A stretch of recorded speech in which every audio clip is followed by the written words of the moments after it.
Hello. Hello. আজকে aggression ম্যানেজমেন্টে এই অ্যাক্টিভিটিটা কতটুকু হেল্প করলো আপনাদেরকে আমি দেখাচ্ছি কীভাবে বাচ্চাদেরকে আপনারা অ্যাগ্রেশন থেকে দূর করতে পারেন।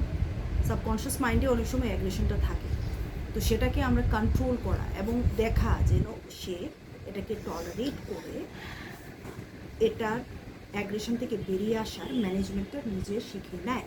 থ্রু অ্যাক্টিভিটিস আমরা কীভাবে করি জিনিসটা, এই অ্যাক্টিভিটিটাতে আমি আপনাদেরকে দেখাচ্ছি। সেটা বড় বাচ্চাদের জন্য যাদের ট্যান্ট্রামস থেকে যায় ওদের জন্য স্পেশালি।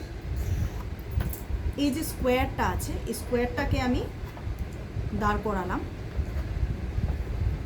এই ব্যালেন্সিং রেখে দেখিয়ে দিলাম। দেখো তোমরা যে দেখেছো এটা দাঁড় করানো হয়েছে, এবার তুমিও এটাকে দাঁড় করাও, সুন্দর করে করা, ব্যালেন্স করো। একটা বড় থেকে ছোট করো।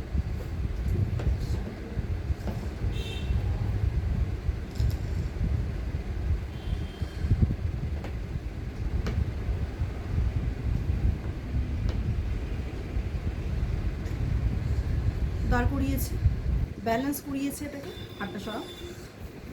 এখন আমি এটাকে থপ করে ফেলে দিয়েছি। এই যে ফেলে দেওয়ার যে জিনিসটা আমি করেছি, অ্যাক্টটা করেছি, এতে অনেক বাচ্চারা ঝট করে রিয়্যাক্ট করবে, যেটা তমজয়ের রিয়্যাক্ট করলো, বা অনেক বাচ্চারা সঙ্গে সঙ্গে জেস্টার্সে বোঝাবে যে বিরক্ত হয়েছে। সেটা কিন্তু a part of aggression. Aggressive disorder যাদের একদম মাইল্ডও থাকে, সে বাচ্চাদের, সাপোজ অনেক বাচ্চারা আছে যারা এক্সপ্রেস করতে পারে না বা বলতে পারছে না, যে বাচ্চারা কিন্তু আমরা বুঝছি যে সে মুহূর্তে মুহূর্তে ট্যান্ট্রামস দেখাচ্ছে, রাগ হচ্ছে, ঝট করে রাগ দেখাচ্ছে। এই জিনিসগুলো দিয়ে এটা ম্যানেজ করলাম। আমি এটা ফেলে দিয়েছি, ওকে বলবো আবার ঠিক করো, আবার ঠিক করো তোমার জন্য।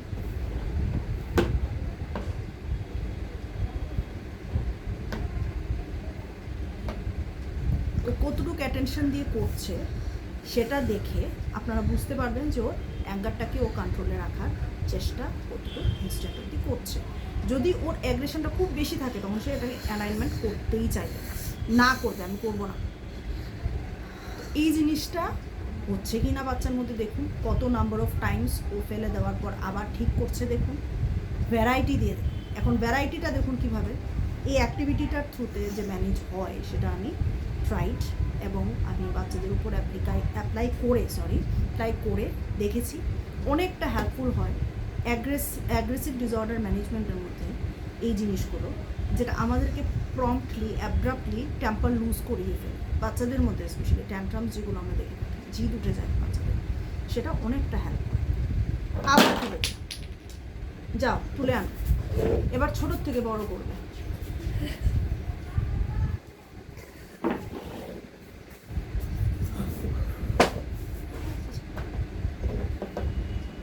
ছোটোর থেকে বড়।